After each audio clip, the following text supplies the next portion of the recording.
As my therapist likes to say, I married my dealer. And she said, Natasha, did you ever buy substances again? And I was like, oh crap. That was our one thing we had in common. I ended up driving my kids drunk. I remember begging God to help save my life if I could just get home. Of course, I picked up again and I realized I really had a problem. What stopped you from leaving earlier? Fear. This is the father of my children. I have 5 homes, private planes. I'm fine. What right do you have to leave? I couldn't allow anybody into my life to even look me deeply in the eyes and see the pain that I was in. It was a month later where the police were finally called. I called 911 for the first time. The lived experience of someone like myself is 10 times, if not 100 times more effective than a diagnostic clinician from Harvard or Yale. When a great therapeutic companion can work in alliance, as you know, with the clinical team, it's like a marriage made in heaven. What kind of clients do you work with today? The ones that everyone else won't. How do you see it in the US developing? Accidental overdose for people 50 and under is still the #1 killer in the United States. Welcome to the Living a Life in Balance podcast. My name is Abdullah Boulad. I'm the founder and CEO of the Balance Rehab Clinic. My guest today is Natasha Silverbell, a sober recovery coach and founder of Silverbell Global, a pioneering coaching company with over 200 trained professionals worldwide. In this episode, Natasha shares her personal story from growing up in a religious household to winning Miss Michigan and pursuing a modeling career that led to her falling into addiction and an abusive relationship she thought she had no way out. We explore the moment she knew she had to leave and the role shame plays in addiction treatment.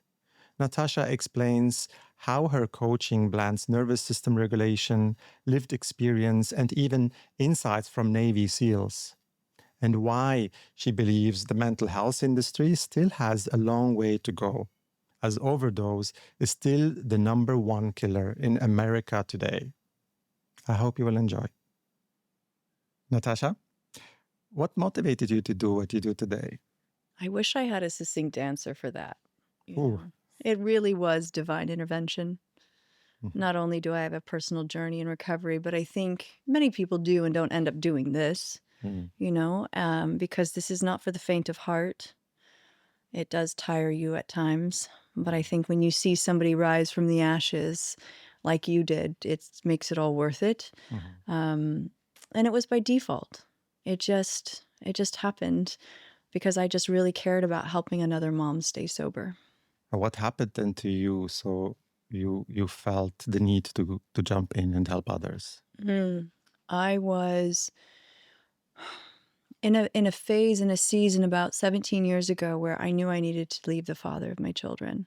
Mhm. As a sober mom, I had 3 young children, and I know I can't change other people. And when I was realizing that, I thought, I don't want to break up the family, but what choice do I have if I'm not able to remain sober in this marriage? And so I had to walk away from a lot of comfortability. Mhm. And again, no parent that I have ever met wants to leave a home where their both biological parents are there. It's not something somebody looks forward to doing. But it became clear that I needed to. So I call that my baptism by fire. I walked away from a lot of resources and comfortability, and I did. I walked away and broke the home, so to speak, in order to create safety and stability. And in doing that, I realized how many women and men stay in a relationship that is not modeling the behavior they would want their children to have Mhm. because of fear of financial insecurity, the fear of being alone, the fear of just not having safety. Mhm. And so, in a home, that is. And so when I realized I had to walk away, a lot of women came to me quietly and privately in New York City. And I raised my children on the Upper East Side of Manhattan. Mhm. And they said, how have you been able to stay sober? How are you able to get divorced?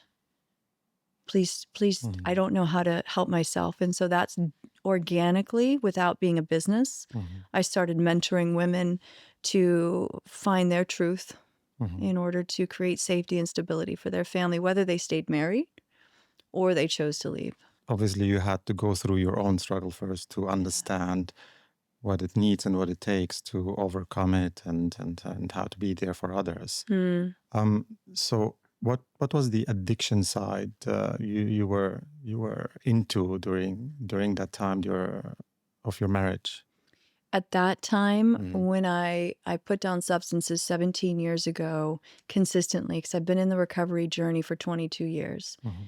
and I've been sober 17 years now. And at that time, it was amphetamines during the day. Mm. It was called Adipex at the time Yes. because and it was a stimulant, and it enabled me to drink because Mhm. I can't hold my liquor very well. And so then I would have my vodka lemonade throughout the day, and it was really sad. I ended up driving my kids drunk Mhm. in the Hamptons, where we had a summer home, and it was. I remember begging God to help save my life if I could just get home. And Mhm. then the next day, of course, I picked up again and I realized I really had a problem. So it was amphetamines and alcohol and then benzodiazepines like Valium, Xanax. What type of release or emotional release did you get from consuming this? At that point, none. Yes. But initially, just I didn't know what else to do. Mhm. So it was such a habit by then. And I was so not only physically, but emotionally and mentally addicted to doing something to not feel my feelings. I didn't want to be doing it anymore. And that's usually when the end is near. When Mhm. you don't want to be using, you don't want to be drinking, you don't want to have to use. Mhm. And I still was. You mentioned a difficult relationship. Can you tell us a little bit more about that? As my therapist likes to say, I married my dealer. And I was like, what do you mean? That's so Mm. offensive. I didn't Yeah. marry my dealer. And she said, Natasha, when you met him, did you ever buy substances again? And I was like, oh crap, you're right. Mhm. I never had. And that was our common denominator. That was our one thing we had in common. We liked to party together. Mhm. And then when I became a mother, everything slowed down, things changed. And I tried to do both. And that's not really smart for anybody, let alone somebody who does really have a codependency and dependency problem. But yeah, I didn't have a sense of agency or self. So I had lost myself in the relationship. Mhm. And I will say that at that time I was very codependent. Codependent because of. I had nothing. What did I have? I was a Mhm. failed model. I was with Ford, and it was right before 9/11. I remember, and I got fired from Ford Models. And I'd been with them for 4 years, and Mhm. my clients loved me, but when you keep not showing up, eventually they're going to Mhm. replace you. Okay. And so I didn't finish my college degree. I didn't have a career that was something to lean on. Mhm. I was married, and I had just become a mother shortly after 9/11. Did you feel your only purpose was to be a mother at that time and no other purpose if you would Hmm. be out of this relationship? Correct. Mm. And looking back, I'm so grateful that I got the opportunity to throw with the pendulum always swings. Mhm. So to beat one, let's say addiction, usually replacing it with something else is always important. And those are healthy Ah. passions. I don't want to say addictions. And I did. I became Mother Earth, and I co-slept my children, and I nursed my children, and Mhm. there were 4 years of sobriety where I was giving birth, nursing, co-sleeping. It was beautiful. Mhm. And then I thought I had it all figured out, and I relapsed for about 6 months. And that's the period I'm talking about where the Mhm. amphetamines and the alcohol was so intense. Right. Yeah, because I was trying to make the marriage work. I didn't have a problem. Yeah, Mhm. I'm a mom now. Moms don't have problems. Yes, but you saw the problem. You were aware about your Yeah. situation and this relationship. Something is not going on. What stopped you from leaving earlier? What a great question. Fear. Mhm. Fear of, I didn't have a college degree. Again, I was a failed model. Where was I going to go? What was I going to do? Let me just figure this out. This is the father of my children. I have 5 homes, private planes. I'm fine. Natasha, who do you think you are? What right do you have to leave? So the self doubt that I should leave. because I was raised in the Midwest, Montana, in Michigan. Like, that's where I'm from. So I'm like cornbread in America, where you just suit up and show up and do the right thing and be a good wife. Yeah. And I also didn't tell everybody how awful it was in the relationship. And I'm not going to point the finger at him. I chose to be there. But let's just say elephants don't marry giraffes. And if one person starts to get sober and on a path of healing and wellness and the other one doesn't, you're going to have a problem. Yeah, a couple of things come into my mind. Like, it sounds to me like you did feel um, you should not feel bad about your situation. Correct. But there is also this kind of codependency in the room. Big time. And what about shame? I was so, I would have been crushed had I looked at shame. Mhm. I couldn't even peek under that hood yet. I wasn't ready to go there. I could finally grapple with the shame of the relationship, the partner I had chosen to marry, the partner I had chosen to have children with, the partner that I had fully bought into. I'm not blaming anybody for those decisions. And then when you get sober and you look around just enough one day at a time and go, oh shit, Mhm. what am I going to do? And that's when I realized that I had to walk away. Mhm. And not until I safely got I was divorced and in my own home for the first time, that's when I realized what shame and trauma. I love this story. I was watching this movie with Julianne Hough and Mhm. Josh Duhamel called Something Heaven. It's about a domestic violence survivor woman, and she plans an escape, and she gets on a bus and she goes down and she gets a new town, and Mhm. by the end of that movie, I remember, because I was in my home for the first time. I think I was 3 months in this new home, and I looked up signs of an abuser, and online, next to signs of an abuser, it would list, this is like 2011, Yes. it would list all the different signs. Guess what's on the other side of it? Signs of a victim. Oh. And I don't like Mhm. that word. I still wrestle with it. But yeah, for all intents purposes, I was definitely a victim Mhm. of abuse. But you did realize at that time that Yeah. you were a victim. It took me leaving in order to even wrestle with the idea that Mhm. I can't believe I stayed as long as I did, and then the shame could Mhm. take hold in a sense where I could acknowledge it, and I started trauma therapy for the first Yes. time. Fast forward, you are today with all your knowledge and all your information. What would you tell to yourself at that time? Well, I have the 3 children and go back in time. Well, obviously, that's what I do now for a Mhm. living, is help other people. I wouldn't say women in particular. Other people find what is going to bring them the most peace at night Mhm. and what's disturbing their peace, and a gentle touch. Even just, I couldn't allow anybody into my life to even look me deeply in the eyes and see the Mhm. pain that I was in. In fact, that was one of the catalysts. Right before I surrendered, and my sobriety date is August 5th of 2008, and it was a month before, and a friend somehow got through on a phone to me, because I was in an abusive relationship. Control is the first thing. Mhm. So I didn't have money, I didn't have friends, and I allowed all these, I wasn't in touch with my family. Mhm. So I had allowed this person to isolate me. Yes. And somehow a nursery school mother, who was somewhat of a very emotionally intelligent woman, had gotten through on the phone line. And I was in the Hamptons, and she said, "Oh, how are you, Natasha? I've been worried about you. I haven't heard from you." And her name was Sarah. And I said, "Oh, I'm fine. Everything's great. I'm out here in the Hamptons. Everything's wonderful." And it was a very short conversation, and I'll never forget it because it really was a catalyst. She said, "Okay, Natasha, just don't lie to yourself." Mhm. And I was so mad at her. Yeah. She could see right through me.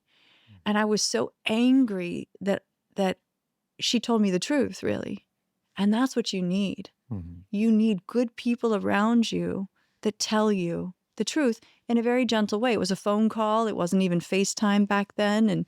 And I could hang up the phone, but that truth, when truth does hit your soul and it starts talking to you, it was a month later that I came to a screeching bottom where the police were finally called. I called 911 for the first time. Can you tell me a little bit about your recovery process? How and what helped you to get into it? And how was the process for you till you were able to get out of it and feel long-term stable? I think this is like the catalyst that I always like to know when people who've gone before me, how did you do it? Mm-hmm. How did you do it? How did you, one, leave a codependent relationship with resources, with children, thinking you even had the right to create a life of safety or stability or be valued? You know, that there was so much loss in my identity. Mm-hmm. And it started with 12-step programs. And I had dabbled in them before. But the truth is, as many 12-step programs or IOPs or groups that are out there, it's the power of connection in those groups that matter. And so I was fortunate enough to find a circle of women. I went to women's meetings, and there were women who, in New York City and the Hamptons, I was very blessed, who were doctors, lawyers, clinicians, very accomplished women Yes. who were sitting in a circle talking about their failures, their vulnerabilities, how they messed up.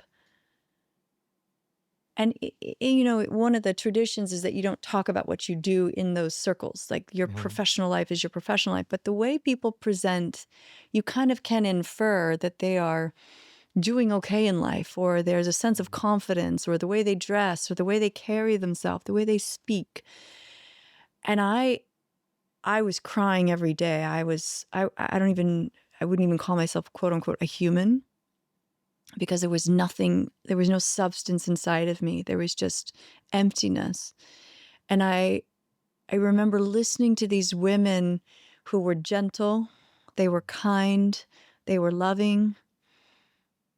They looked me in the eyes when I came, and I'm going to get emotional. Like, I didn't allow anyone to look me in the eyes before that. You know, there was so much, now I can know what it was, shame, but I didn't know I didn't know there was so much that wasn't there, that wasn't me. Mm-hmm. And so when you have other people who actually can look through, like that woman on the phone who called me, she heard in my voice, she was like a bullet in the night, so to speak. She shot through the dark, and she pierced my soul, and she woke it up. Mm-hmm. Yeah, because it heard truth. And these women were also speaking truth to me. And I surely had one eyebrow up. I still thought there was some catch here, or why are they so nice? But when people speak to your soul and not to the exterior, which had been my whole life, valued for what I looked like as a model, or valued for what dress I wore.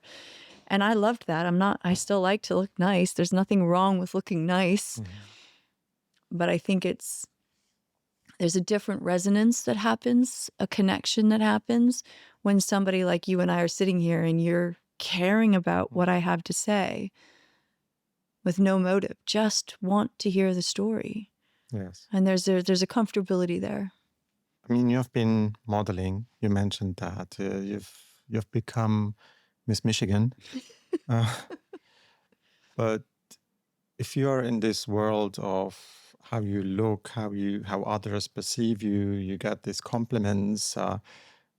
Do you feel that you get your kind of self-esteem from this outside Yeah. world, but on the inside you felt Well, I didn't know my inside was missing until, it's so vapid, it's so empty that, you're left with a huge addiction, or you're left with a huge codependency or abuse or neglect, and all the clothes I think when I was first getting sober and I was shopping, going to designer stores, or I would have moments of awareness where I would go, yeah, this isn't going to fix anything. Mhm. This handbag isn't going to do it, but I still bought it. I still wanted the latest handbag. I still wanted the latest designer brands. That's okay.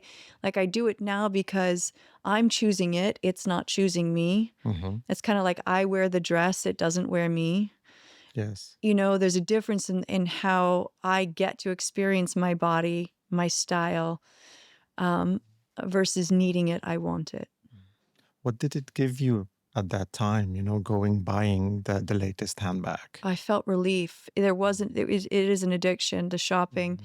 It was an immediate relief of, all right, I have this new dress. I'm going to be okay and I didn't realize it was limited. You wear it once or twice and you're like, "Pfft, well, now everybody's seen me in it. So now I can't wear it, Yeah. and so because I was sober and I was aware of my choices and actions, no one was telling me not to go shopping. It was Mhm. that, and that's a good thing actually, when you have the freedom to have your own internal self-awareness and own conscious dialogue versus pushing against maybe a husband that's saying, don't shop, don't do this. Because then you're fighting that voice and not your own. Mhm. And it's a great Mhm. distraction.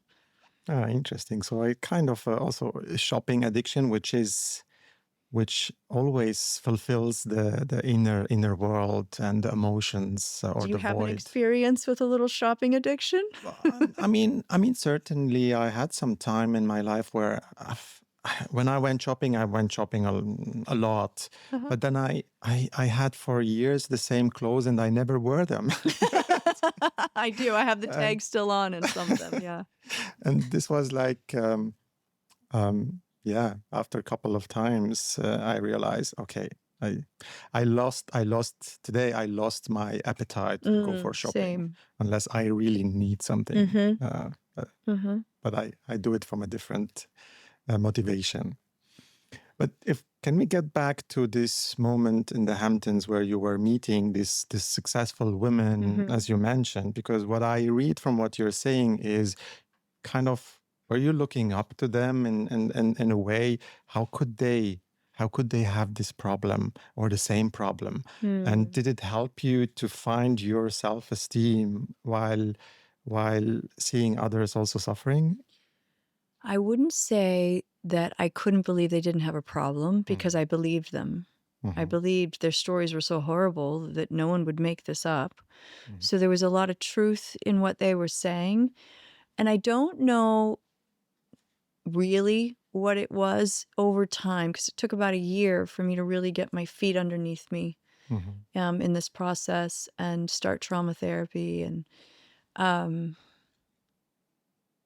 there was a comfortability. I don't know if that's self-esteem, but there was that exhale I would get with the new outfit. There was an exhale in a release of knowing that I didn't mess up my life as much as I thought I did, or if I Mhm. did, there's a way through. So they gave me hope. But also connection. You mentioned before the connection was Mhm. helpful. Yeah, we can't ever do this alone. Mhm. And there's a lot of talk, and I'm sure we'll talk about it eventually, but there's a lot of spirituality that happens in a lot of recovery. And for me, I had so much religious trauma from an organized religion growing up that Mhm. I wasn't interested in conversations about God or spirituality. Mhm. I wasn't angry at it, but I've been burned Mm. by the organized religion that I was raised in. And now what I understand, what really, let's say, God is, or spiritual capital, or relationships and connection, is the expression of love. Mm. Because you can have it with yourself and of course with a divine creator, let's say, but truly what all the love that I might have with, let's say, my creator is of no value if I can't share it. Mm. And so that expression of love was what they were giving me. They were loving me. Mhm. And I didn't understand that at the time, but they were showing compassion and earnest care. Each time I made it to them, some of the same ladies introduced me to the group in New York City that I would go to every day from 5:45 to 7:15 at the McGraw-Hill building. Mhm. One of the granddaughters of McGraw-Hill, the publishing company, they donated a space. It was in a very nice conference room, so I wasn't in a church basement, which was Yes. challenging for me with Mhm. religious trauma. And so I remember the women used to say to me every Wednesday, they would say, "You made it to us." And I was in my head, Mhm. I thought, they remembered that I was struggling to come. Mhm. They knew how hard it was for me to leave the house with the 3 small children, a partner who didn't want me sober, who made Mhm. it actually very arduous for me to go to meetings. You mentioned religious trauma. Mm, It's the first time I hear that. yeah. Can you tell me a little bit about how did it get to this situation? How did you grow up in this religious environment, and what type of restrictions Mm. um, and limitations was on you? I had very loving and well-meaning parents who were Mhm. looking for a moral structure to raise their 3 daughters in. I'm the youngest of 3 girls, and they chose a religion that I still value to this day. I wouldn't say I Mhm. identify as a Yeah. Seventh-day Adventist, but I was raised Seventh-day Adventist, which means Friday sundown to Saturday sundown is Shabbos, similar to Judaism, but you Mhm. believe in Jesus. Mhm. It's like a sister religion to Mormonism, Yeah. and it has some great values, don't drink caffeine, don't Mhm. eat meat. They're all we're raised vegetarian. Mhm. No alcohol, no cigarettes. They have some of the longest life longevity studies out there are Seventh-day Adventists because of these health and Yes. wellness practices. Um, and I think with a lot of man-made religion, because I like to Mhm. say Christ came to start a relationship, not a religion, um, it became very shaming that if you didn't act a certain way, Mhm. you were a heathen, you needed to repent, and you needed to do penance or whatever it is that you need to do in order to be a good Christian, be a good Mhm. girl. And the specific piece, so that was I loved being raised that way up until about 9. And then all I think all young adults go through like a prodigal son journey in their teenage years, and I certainly did, and ended up Yeah. in my addiction. But when I was 19, I was at Miss USA competing on a world stage, and I ended up in the top 6. And I had to compete on national television in a swimsuit and a beautiful pageant gown and wear jewelry. And in this religion, you're not allowed to Aware. glorify yourself, Mhm. period, let alone jewelry. Like we weren't allowed to have jewelry or uh, sequins on a dress, let alone a swimsuit on national television. And Mhm. so the youth pastor at the time, when I came back from Miss USA, he said, "I want you to know that I advocated for you not to be thrown out of the church." I said, "What do you mean? Why would I be thrown out of the church?" Mhm. And he said, "Because you were glorifying yourself, and it was on a Friday night. So I was competing on Sabbath, Mhm. and there were other ways I could have sent in a videotape." Nobody ever addressed any of this with me as even a thought, Mhm. and it didn't run through my head. He goes, "But then, because this was my top 6 question. Bob Goen was the MC that year, and on live television, you pull out a question to answer. And my question was, besides your friends and family, what's the one thing you couldn't live without?" Mhm. And at the time, my heart was still dedicated to Christ. Like there was no reason so I said I couldn't live without Christ beside my side. Mhm. And so because of that, the church then didn't dismember me, so to speak. Okay. And then they wanted to put me in a position to raise money for them. So that hurt. Yes. Not their fault. I get it. I run institutions Mhm. now. We need resources, but understanding that process was really hurtful. And I think it just aided in my prodigal son journey. Mhm. It didn't help, obviously, also when you were in your relationship later on, and to make a step to leave, and a lot of shame. A lot of shame. So I Mhm. was compounded. I had no idea how much shame I was really carrying, that I wasn't good enough for the church, Mhm. that I wasn't good enough to be anything but this submissive mother that really wasn't recognized in the relationship. and I had no credit card to my name. Mhm. I mean, it was pretty shaming. How do you feel today about how spiritual? How would you define yourself? Mm. Spiritually, religious oriented. I have a relationship with Jesus Christ, and Mhm. that's the extent of it. Mhm. You know, I wouldn't identify with one organized religion or the other. I love studying. You know, the father of my children is Jewish, so I studied Judaism for a really long time. My kids were all bar and bat mitzvah and went through the Mhm. mikvah, and I think it's a beautiful faith, as is, Mhm. you know, understanding how anybody walks through this life and what they choose to believe in. Give them that right, give them that honor, give them that freedom of choice. Mhm. I think is the most important thing that I really respect about how I came, let's say, back to Christ, if you will.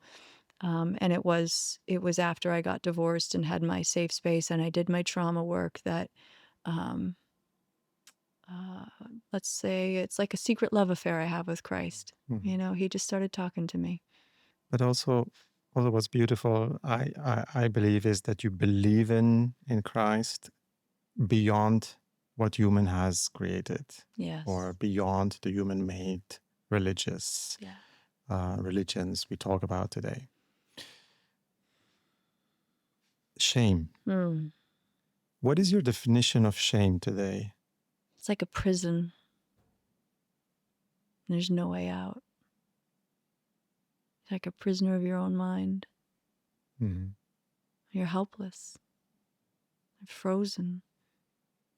And unless somebody sees you, Mhm. like those women did, or my friend, that phone call in the dark of truth, you're a hostage for the rest of your life with shame unless something penetrates it. It's very powerful. And how do you get out of it?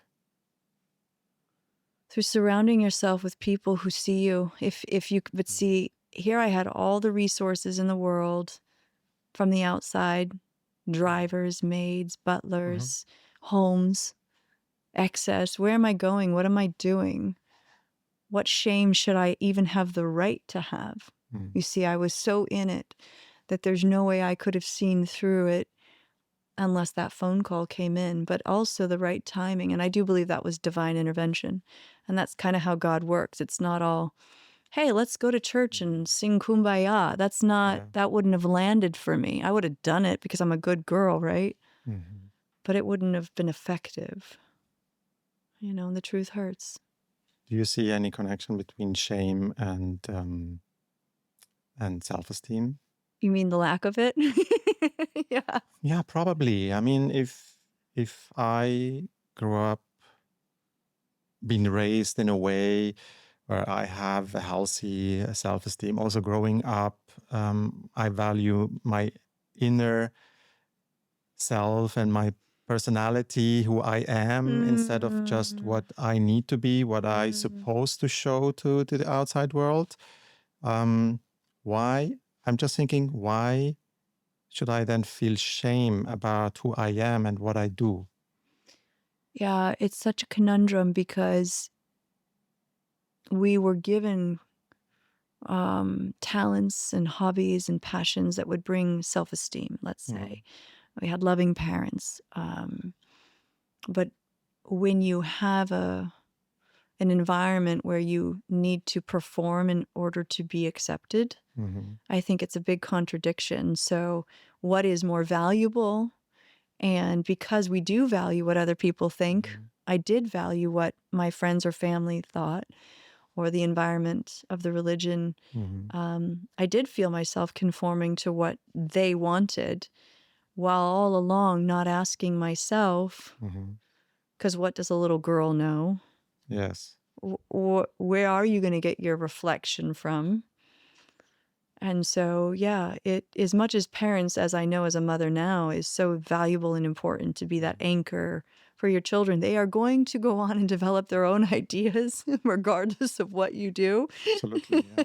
And Yes. you kind of want that. Yeah. You want them to have that agency. Yes. Um, and I don't think I was told I shouldn't. It's just that I never had the critical thinking Mhm. or the awareness to think for myself.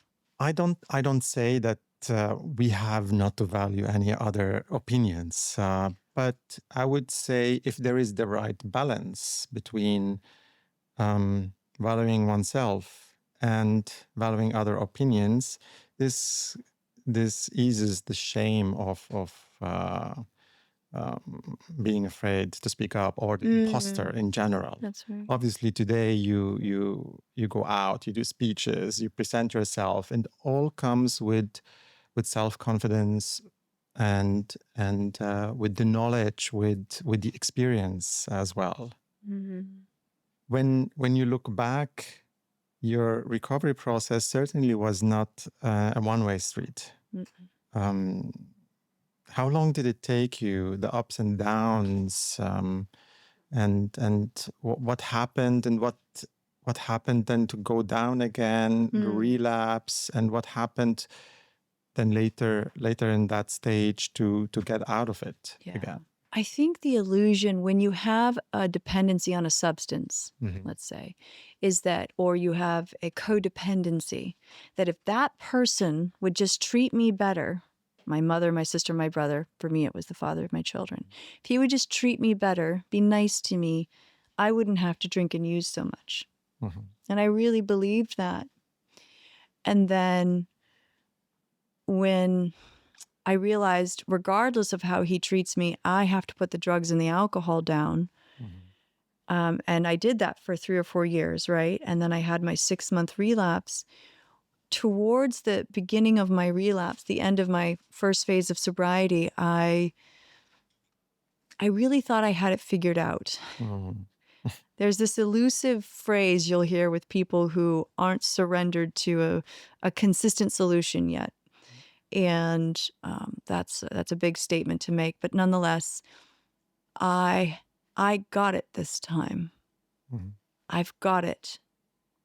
You're on top of it. I've got it. I don't have a problem. I was a party girl. I'm a mother now.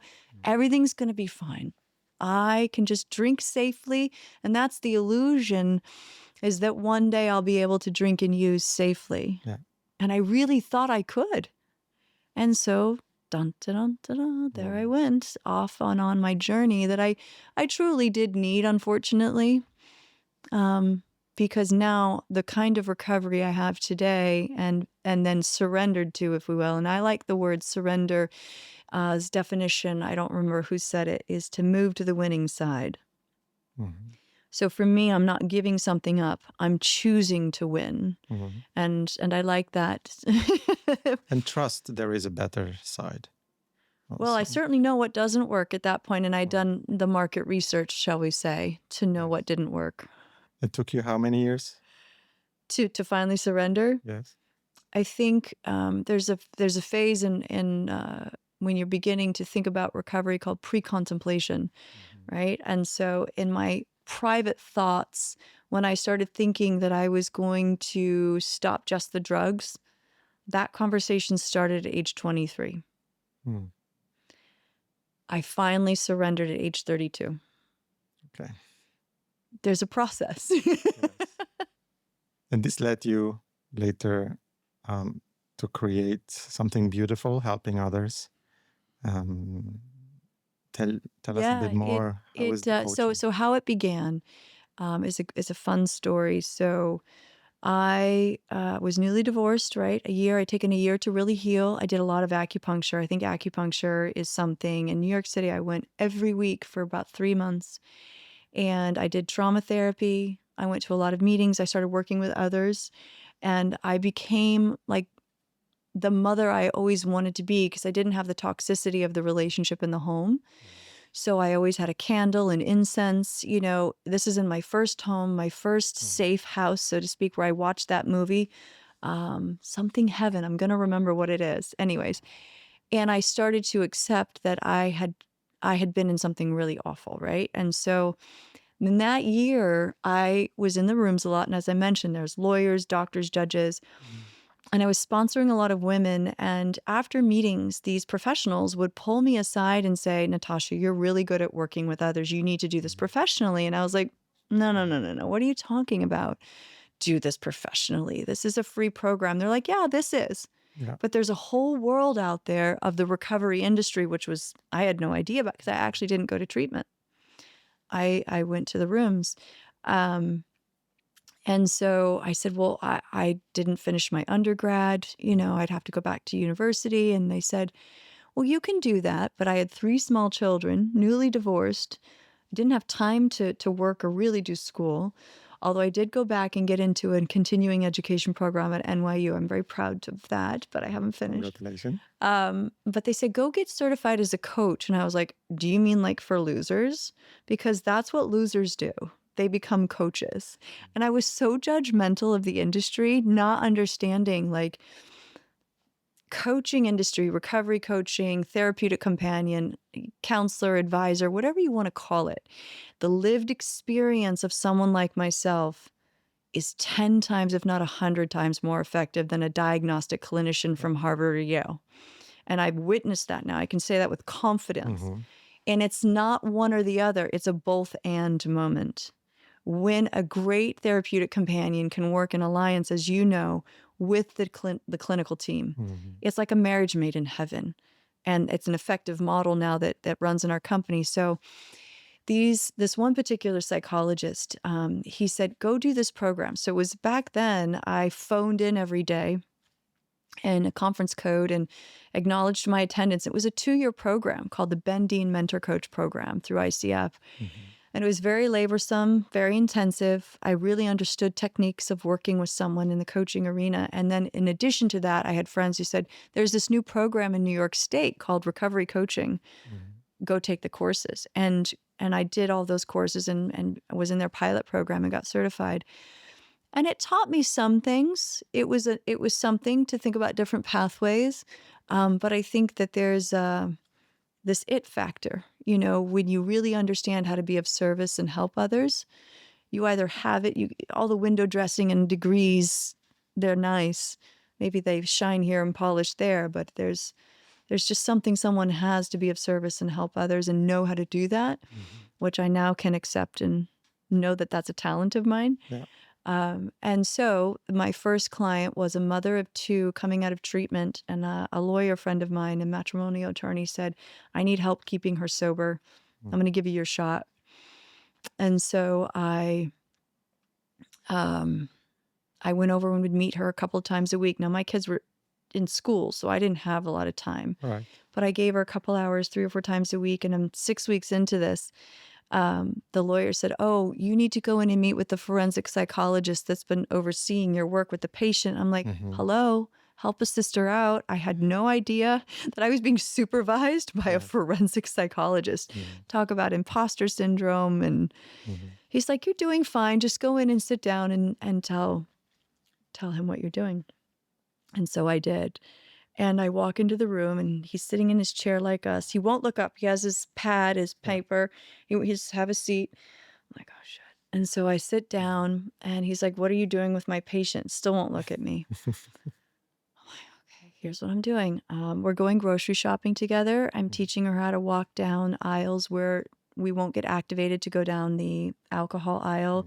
Or to take different streets home, or if the she had a 2 and a 4-year-old.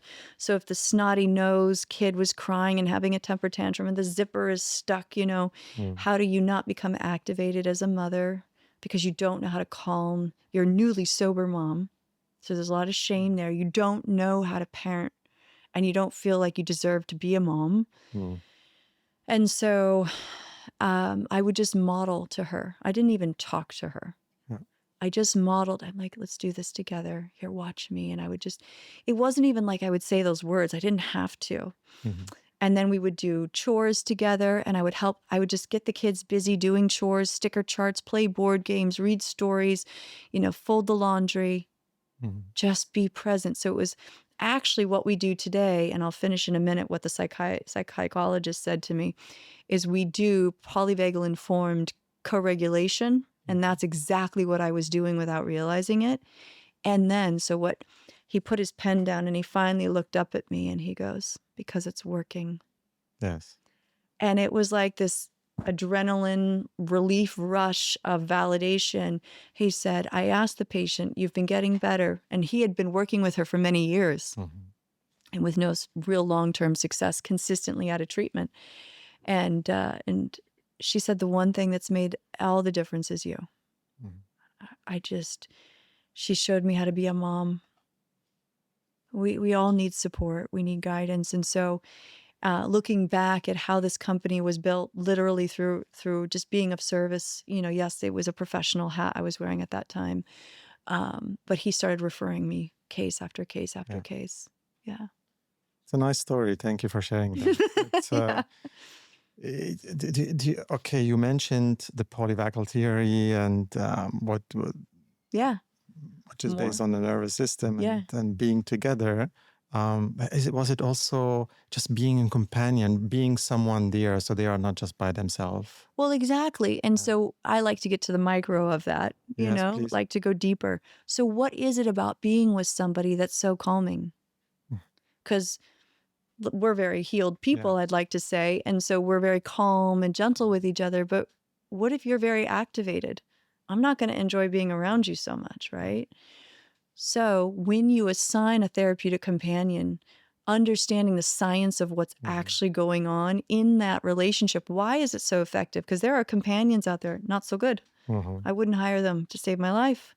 And they might have a lot of degrees and I've done it forever, but they're anxious or they had nervous. They're nervous. They had a rupture. Maybe they had a loss in their life recently and they're not ready to come back and be of service.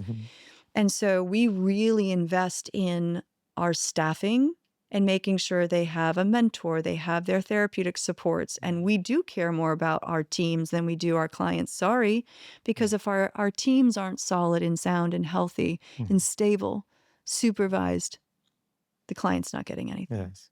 What you're talking about is kind of a co-regulation. That's right. Of each other or being there as the calming presence. That's right. Because, and some of the skeptics in the field now, they think they really take a knee because they know how effective this is. And initially, I think when you were beginning your work and I was beginning mine, or at least certainly in 2011, 12, people were putting, what is this? Yes. You're not a therapist. You can't do that. No, we're not diagnosing and treating. That's right. We need you for that. Will you work with us? Is that we don't want to create codependency. We don't want to create enablement or so that they can't be without us. But therein lies the most important piece, that these patients, if you will, are so broken down. We get the ones that come in and out of treatment a lot. And so that's not effective. That's a piece of the puzzle. What do they do in real life, real time, when they go back to New York, Los Angeles, London, wherever they might be? How do we stabilize them in their real time environment without creating dependence? But in order to get there, you still have to create co-regulation so they even know how to regulate. And then we create independent regulation and we help taper that process. Right. What kind of clients do you work with today? The ones that everyone else won't. It's true. It's true. I think there is a beauty in suffering the way I have and our most therapeutic. The lived experience is so important for people who work in Silverbell. And sometimes when their stories are so horrific and they've healed on the other side, I want that. I don't want I've been to treatment one time for someone to work with Silverbell. I need to hear that you've been there. You've seen the dark side, faced it, and lived to tell the tale. And so we'll work with the cases where it's what people call a hot potato. They've been in and out of a psych ward 10, 20. We had a case 39 times once. These are the cases where traditional models or even second or third time, if you're you should go to treatment, go to an IOP, go back to therapy and be fine. But that's the more complexity is what we're seeing today. But you help them, like getting a coach, companion, and then also support around that or coordinate other treatments around it? Correct. Or how does it work exactly? So There is an assessment process, about Mhm. 2 to 3 weeks of understanding histrionics. We want to know every neuropsych, every doctor, every discharge summary. But usually the identified patient isn't coming to us, it's the family, of course. Yes. And the family is contracting us. And then we see what treatment team, clinical members, wherever they've been in the world, Mhm. have worked and what hasn't and what they're open to. And so we put another multidisciplinary team together. Mhm. But it takes a minute. We're not like, I have a lot of families like, let me just see a treatment plan. I'm like, I Yeah. can't just show you a treatment Yeah. plan. That doesn't, I need to know your family. And it's not a, It's a oh, you process. just want to make more money. And no, I want to be effective. And that's Mhm. the key ingredient is I want to do what works. And we're not going to know what works until we really get in there. And that's why we give ourselves a 2 to 3 week assessment period. Because I certainly don't want to set up another formula that worked for Susie. It's not going to work for Joe. Mhm. Is there a specific area you can offer this service, or do the coaches travel to everywhere in the world? It's not just the coaches. They're a piece of the Yeah. multidisciplinary team. We'll lead with a case manager, a lead Mhm. clinician, a lead psychiatrist, and then we put the therapeutic companion in place. Mhm. I typically don't take cases that are in crisis. Mhm. We have, if somebody's coming out of treatment, acted very quickly, Mhm. but we like a little bit more of a strategic approach. And we have 3 verticals that, from a business perspective. One is primary substance abuse, primary eating disorder, and primary mental health. How many people do work now for Silverbell? I'd say about 200. About 200. Yeah.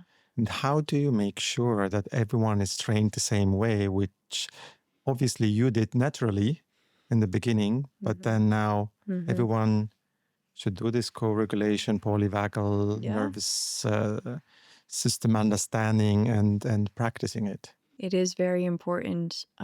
So we do have a training program. We have different high-level professionals that have allowed us to film them live, and then we Mhm. save those as videos.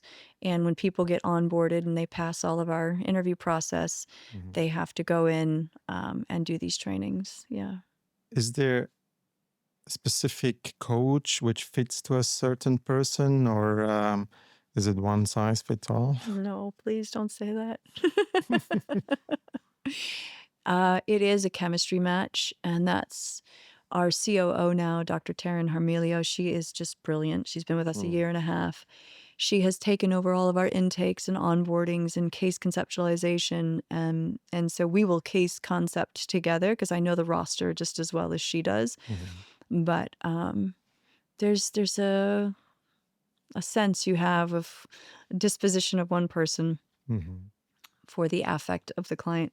I heard you once say you use also Navy SEALs. In Mm. what capacity, in what way, and where? How do they help?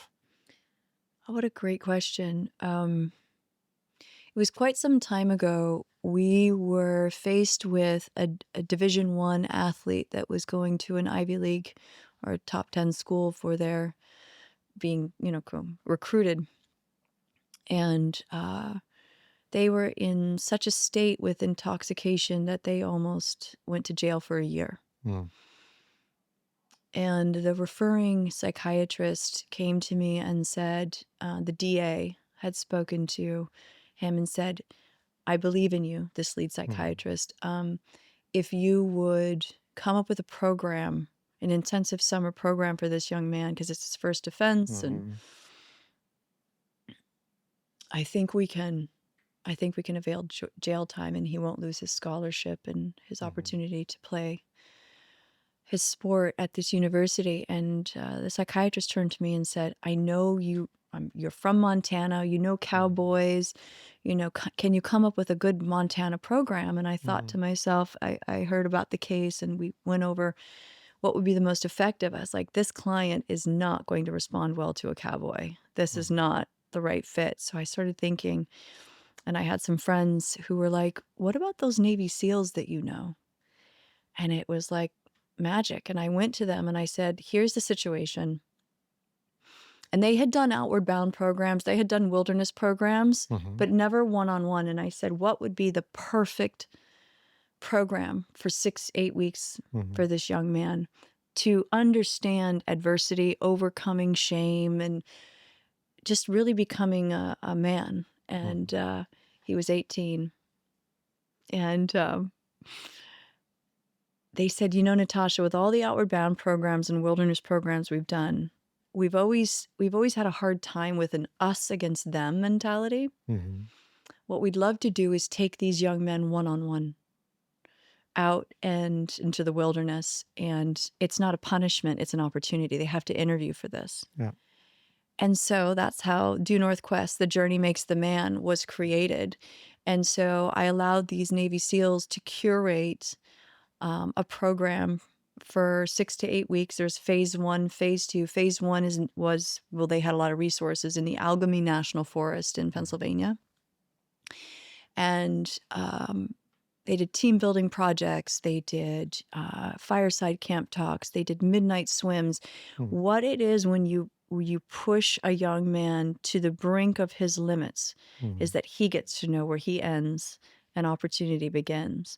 And so in a midnight swim, how far can you swim in the pitch dark? You have a SEAL there with you before you collapse. And if you think you're going to collapse, can you go just a little bit more?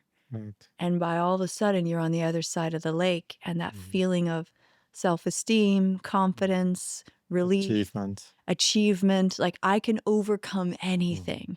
And we all need a coach. So what I loved about, and still do work with these SEALs on specific cases, that's not for everybody, is our young males, typically 18 to 25, fall in this lane, is there's no substance abuse usually with these SEALs, at least the ones that work for us.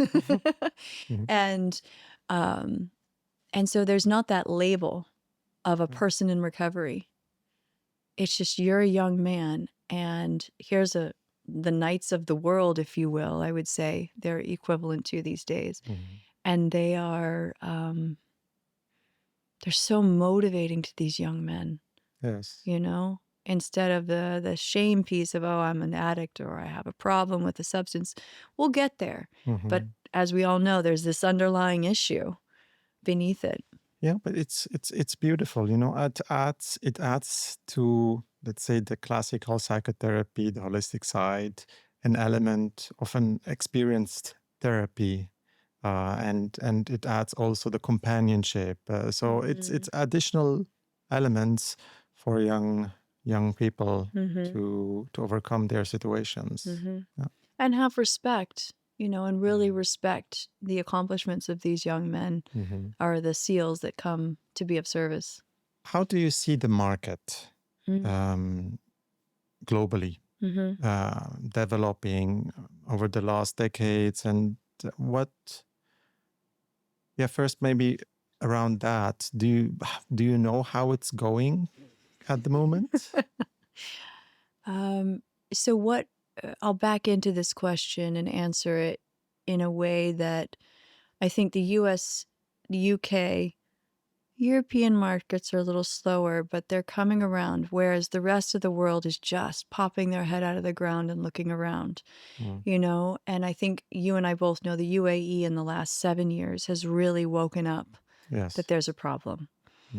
And they've acknowledged that by allowing 12-step meetings into their regions, which I think was huge and groundbreaking, especially when they did it in Dubai to begin.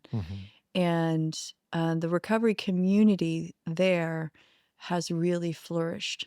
And then the conversations start having behind closed doors where generational trauma or ways of parenting need to be looked at. If we have a catastrophe happening, whether it be suicide or self-harm or eating disorders or pornography or whatever the maladaptive behavior is in the family system, let's say the matriarchs really of the homes are the ones that are seeing it all, and they can't hide anymore and talk about shame. So what I try to do is not go in and do treatment, because it's not going to be effective anyways if I just go in for a week or two. And that's about the extent of what the opening, if there is even one. Yeah. To stay and really create systems of change is what our company is known for. Our cases go out years. And yes, I want to go in for the 2 weeks that they would be willing to be, what have you. But I really want to educate and inform the region. So we do psychoeducation. Mhm. And we do, like actually today is Manada. Yeah. In Manada, and so we're presenting for the first time at Manada, and it's their third year, I think. They're a newer organization, Mhm. and it's the North African Trauma Informed Conferencing, and their guest speaker this year is Gabor Mate, Okay. which is a really big deal. Nice. I Mhm. mean, good job, Mm. because education is the only way, and I don't mean school education, that's the advanced, wishful thinking. We have to start with the therapists and the doctors to even understand the underlying issues, because in medical school, what are you taught? Symptoms, treat, symptoms, treat. We have to get away from that, Mhm. and you have to educate the clinicians who are the front line, the doctors who are seeing all of these self-harm, eating disorders coming in, and they have to be educated on the trauma of underneath it all and the family systems. And then you gently can start. So yes, things are picking up, but slow, because I'm not in to make a quick buck. That's not why I started my business. But I do see the rest of the world. Like, I have young people, it's my kids in particular, they're bringing me more families to talk to. Like, I have 3 dinners this weekend in London to talk to these 20, my Okay. kids' families about, the loss of their child from suicide, Wow. or, their sister who is, isn't functioning anymore. And so how do we have these gentle conversations without shame and just try to educate them? Mhm. What you said is so important, to educate the therapists, the doctors, the clinicians themselves. And what I see in the Middle East, particularly, or also in many other parts of the world, is purely medication-based I know. therapy is so big. I We know. see that with a lot of our clients coming to our treatment facilities, and we have to educate and treat and detox from those medication which Mhm. has been prescribed by doctors. And just because someone is wearing a white robe, it doesn't mean they know everything. And treatment today, we know it's much more than that. How do you see it in the US developing? Where are we right now? It's changing. There's over 15,000 treatment centers in the US. More, maybe the number's Hmm. even higher by now, maybe 20. That was an old statistic of 5 years ago. And it's still the number 1 killer in our nation. Wow. Accidental overdose for people 50 and under is Mhm. still the number 1 killer in the United States. Mhm. And if we were to add suicide to that, it's the chicken or the egg, Mhm. right? The mental health issues. And now with AI, don't even get me started. That's what I was speaking at a conference yesterday Mhm. about the harm waiting for us with AI and mental health field. But let's try to keep on track here. um, Can get back to it. well, yeah. Mhm. Ooh. Um, and so the American and UK consumers are much Mhm. savvier. They know, and that's why my company has taken off, especially in the last Mhm. 7 years, because in behind 4 walls, yes, you should remain sober, get some great tools, get some great understanding, try not to be over medicated, to your point, Mhm. and then off you go. You're supposed to be. Mhm. The American consumer says, okay, let's stabilize, but then what?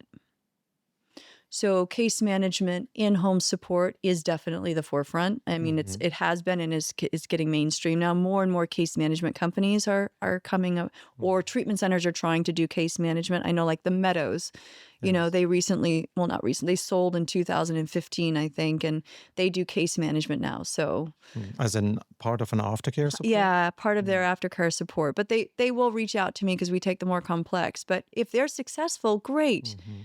I'm an abundance mindset. Everybody should be in business if it's what they love to do. And if you're Yes. good, great, more people get better. Um, so the market, unfortunately, is there. We will be, if we're good at what we do, which we are, we're going to be busy the rest of our lives. Mhm. And the rest of the world will be catching up. They are looking to the Americans. Everywhere I go in the world, people say, what are you doing? Mhm. You're 10 years, even in Asia, you're 20 years ahead of us. And they're just now popping their heads up over there. From my experience, I'm sure you have a different one. Nice. Good to see there is some positive development and the understanding that it's not just treatment and then everything is well. We know from statistics that treatment, rehab program, relapse is very high. The rates are very high. So long-term therapy, like the service you are offering, is and becomes more and more crucial for many people, I believe. With a great foundation in yours, yes, it can be effective. It's important. It is important. Yeah. And, Taryn, as I mentioned before, she does all her intakes, and we did another intake yesterday that we're not the right fit. And we refer them out to stabilize somewhere else. They need more acute services than what we can provide. And then we'll stay in touch and we'll help case manage. But, there's a lot of discernment that goes into what's appropriate for the family and to get good advice. And I think that's a big issue in our industry. People are quick to say, yeah, I can do that, and they can't. Is there anything else than what we have discussed right now you would suggest, or you see the market being developing towards to?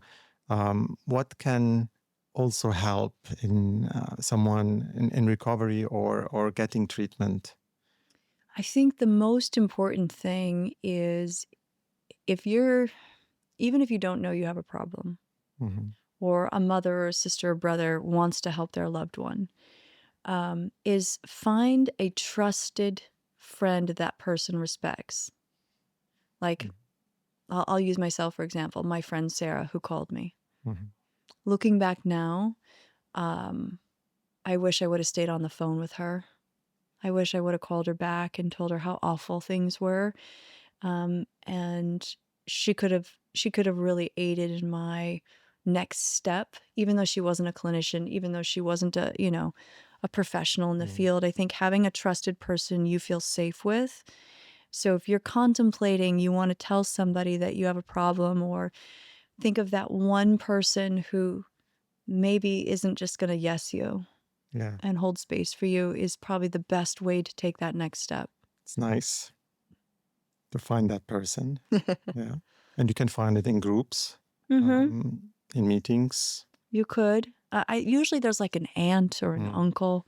There's always a friend or someone you know that's sober. Maybe it's, I've become friends with my dry cleaning lady, persnickety cleaners in Livingston, Montana, and she's lovely. And we just have this common bond where we can talk to each other, and I would go to her if I needed something. Or you could find spirituality. Oh, of course. Of course. Or it finds you, shall we say. Yes, can go both ways, probably.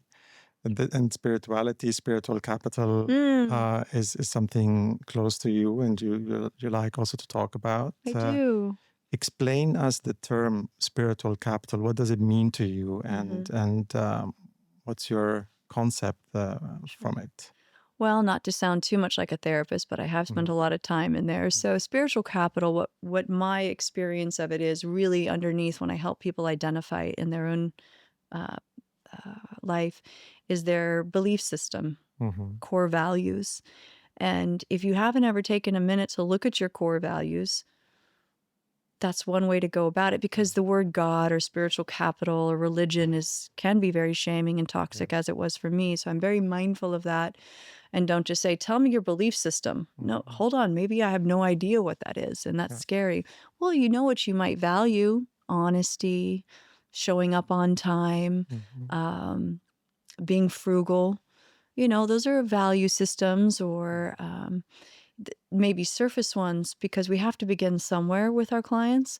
And so when we think about that, it really comes into a moral compass. That's what values back into.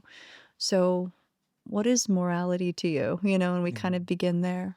It's a difficult question, because is it something we grow up and we have seen within our family and surrounding what are the do's and don'ts, or have we at a later stage paused and asked ourselves if this is what we want and this is what we stand for? I think that's what you're referring to, kind of.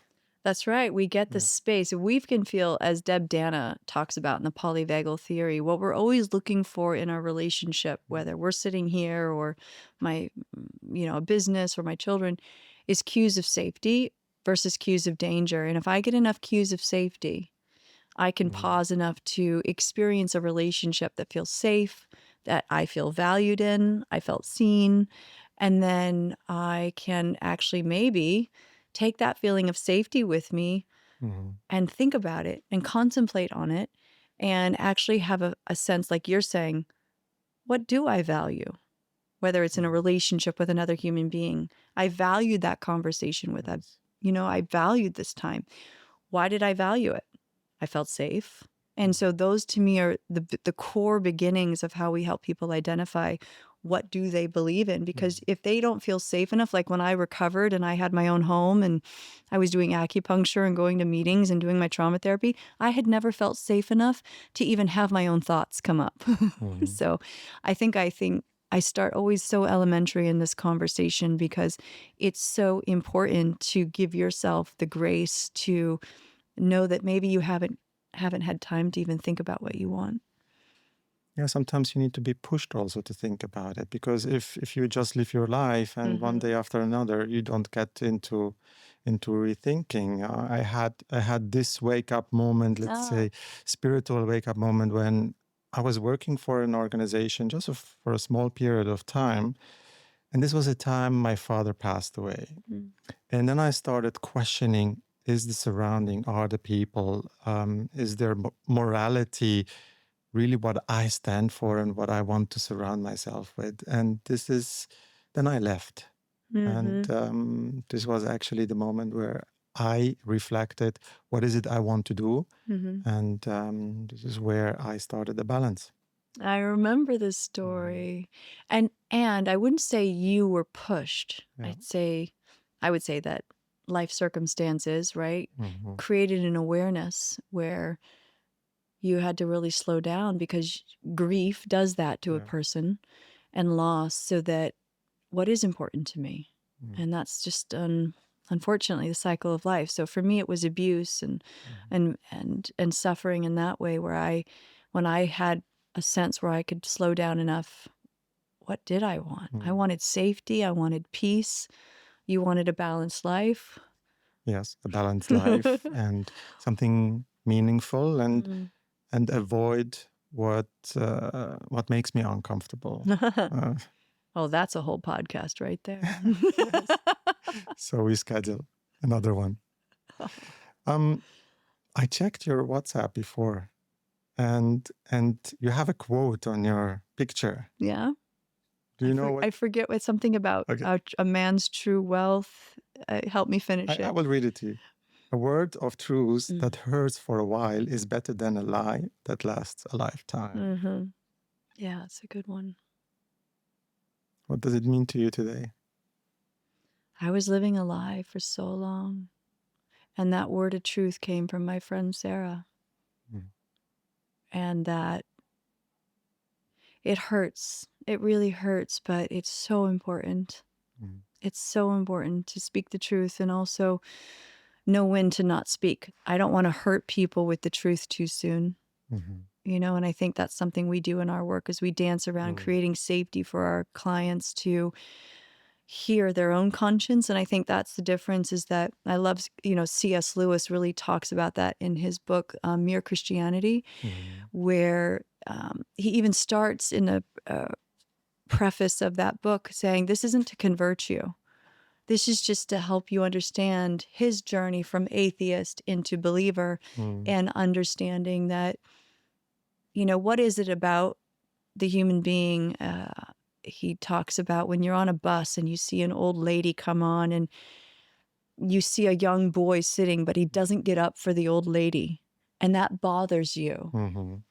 Why does that bother you? Who taught you that?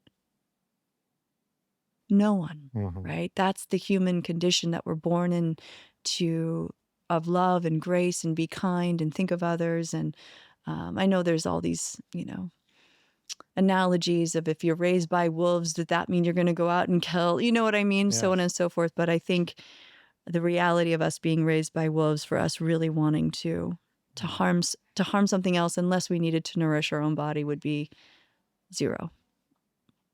Natasha, you are a big inspiration to so many people. You have 200 coaches. They work with numerous of clients, patients, and what's the biggest transformation you have experienced during your life working with clients? For myself, I suppose learning how to be a boss. It's Hmm. not, I didn't go to business school.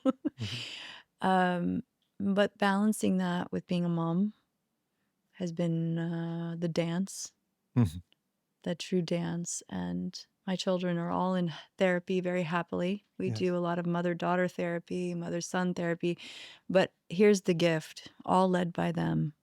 Mom, can you join my therapy session? Mom, can I join your therapy session? Not because I want to yell at you or you abandon me, because I want to understand. Hmm. And I think what mother or parent doesn't want to do therapy with their child to help them understand, yeah, I wasn't able to be there for you. I wasn't able to be there for you all the time. Hmm. Although I did work from home. But when you're on your phone or a Zoom, I did have an office in New York City for a while before COVID, right? So there was a time where I was physically not home till 7, and I had small children. And that's not ideal for a single parent. I don't even want to say mom. For a single parent, being home is important consistently. Hmm. And quality of time, that co-regulation they're receiving from me when I walk in the door of my unconditional love and attention. And so because my children understood that I was working to provide for them, Hmm.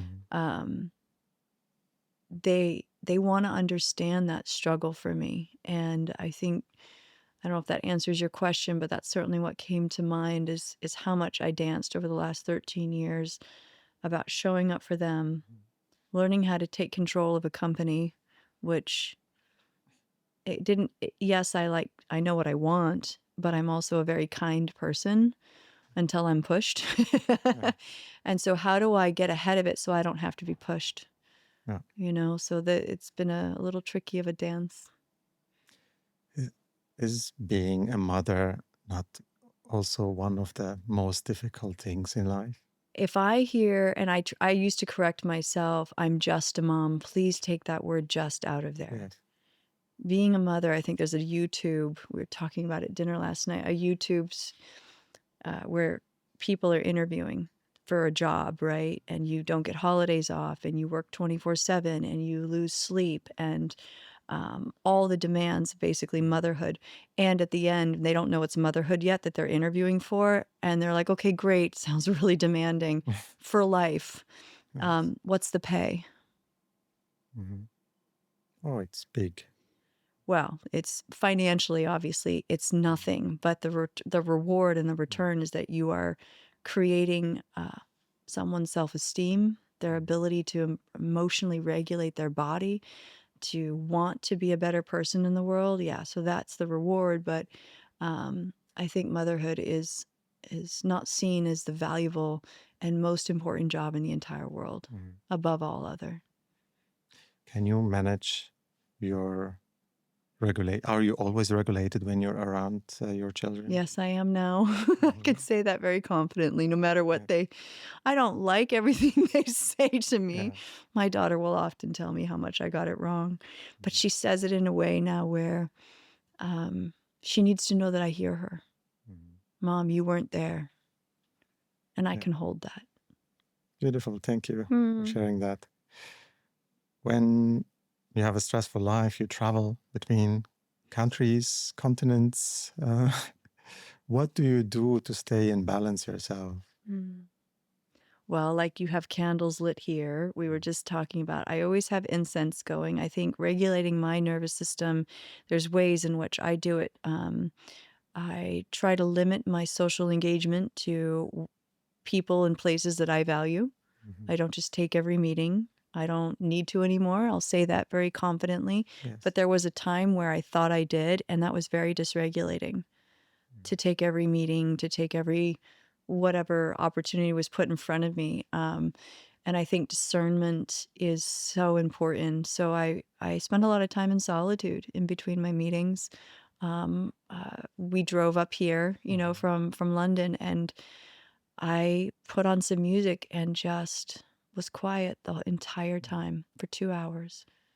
Mhm. And I've had a busy week, so I needed that time to recenter and get so I'm not exhausted, so I can be my best self when I value time or an experience. And I don't sweat the small things. Mhm. I don't sweat the small things So you learn to put certain boundaries in place and and hold them. hold them and care about yourself. Imagine that full circle. Mhm. Very I nice. do. And what is it you would tell everyone in the world, or what would be the one thing you would suggest to them to do? Sorry to say, but the balance is never perfect. You're always going to be straightening it out. Mhm. It's a pendulum. But if you can know the extremes and have it be less Mhm. extreme, it really is, you get the opportunity. Like I can choose Yeah. how I vacillate in between when I'm exerting, going out, being social, or when I'm finding time for me in my solitude and things I enjoy, horseback riding in the mountains in Montana or what Yeah. have you. Um, I think just the awareness and discernment, and that's really come in the last 6 years through my work with Deb Dana and the Polyvagal theory and understanding how emotional regulation and when I'm dysregulated, how do I bring myself back to a ventral state, which is a Mhm. flow state of curiosity and play. And I try to live there as much as I can. Yes. Beautiful.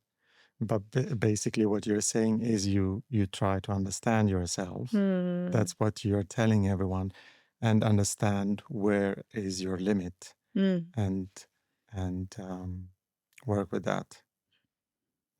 Thank you very much for being here. It was a pleasure having this conversation with you. I admire you a lot, admire your work and what your organization stands for. Thank you for everything you're doing. Likewise. Thank you.